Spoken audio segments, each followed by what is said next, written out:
won't stick together. Because Roger is not good at marriages of convenience. Witness his brief union with your Aunt Alex. What am I saying? Roger is not good at marriage, period.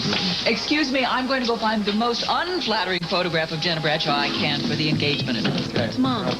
Hi. I was wondering if we could have lunch. Sure, I'd love to. Shall we bring you something? Oh, no, my stomach's grown accustomed to the coffee and the office machine and greasy donuts. Disgusting. Hi, Frank. Hey, ladies. Hey, Frank. Hey, what's up? Shall we sit at the counter? Why? Are you in a hurry? Oh, of course not. Let's sit at the booth.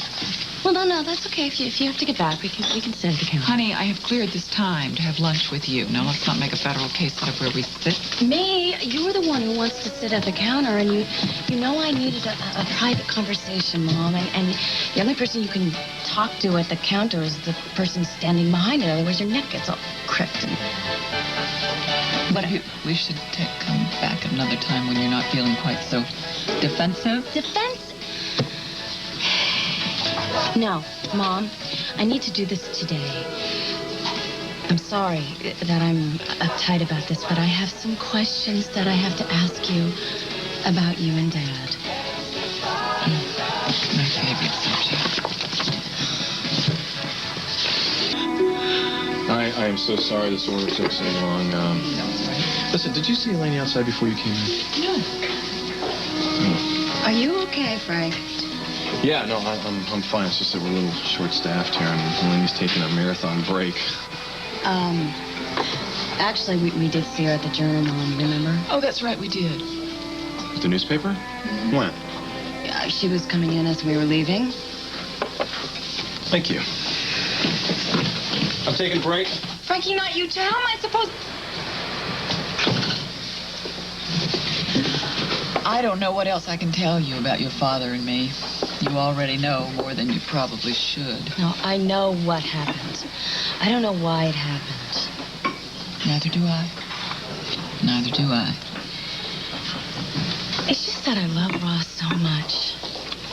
And I keep screwing things up. And I think it's because of you and Daddy. Well, I can't speak for your father, but I can tell you that I won't be interfering with your relationship with Ross. Not anymore. Mom, you have interfered with any relationship I ever hoped to have, merely because you were my mother. It's just you and Daddy pulling and tearing at each other, this endless game you described to me. This has been imprinted on my brain over and over again. By the time I was conscious, maybe even before. How am I supposed to break free of that?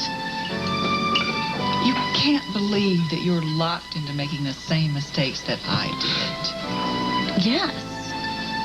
Examine my record if you want the evidence. That was a pretty potent testimony for genetic destiny, wouldn't you?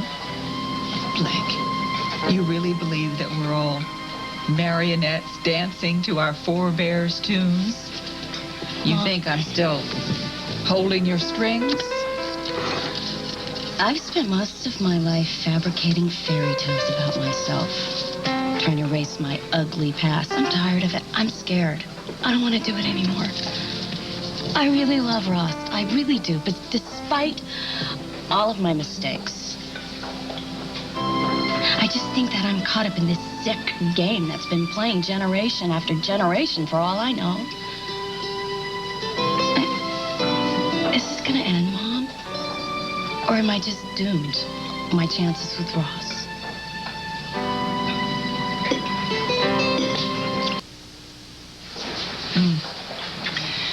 Talking to you about your father and me is... it's like putting a river in a box, as my dad used to say. There's just so much that I don't understand about it.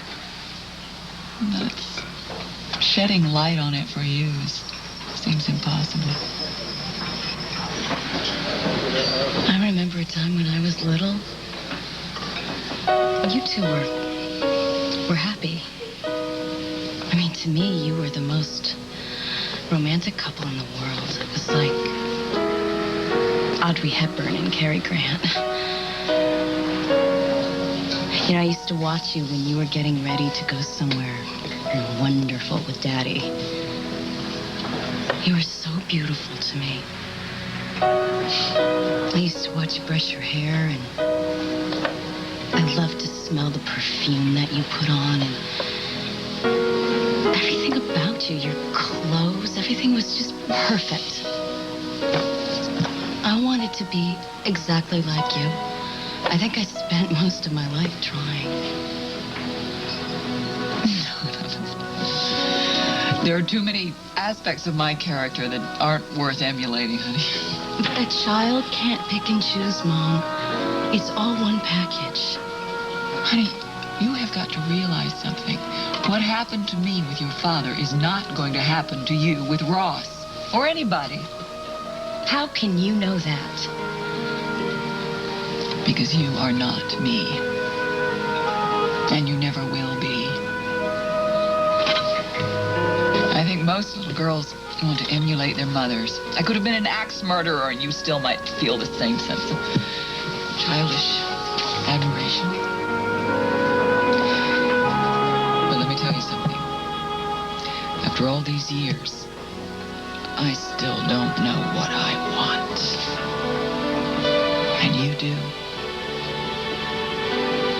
You know who you want, and you have gone after it single-mindedly. I can't tell you how I envy that.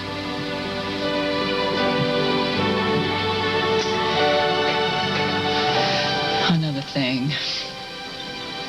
Despite what you may think, and despite what I have said to you out of anger and bitterness, I've always loved you, honey.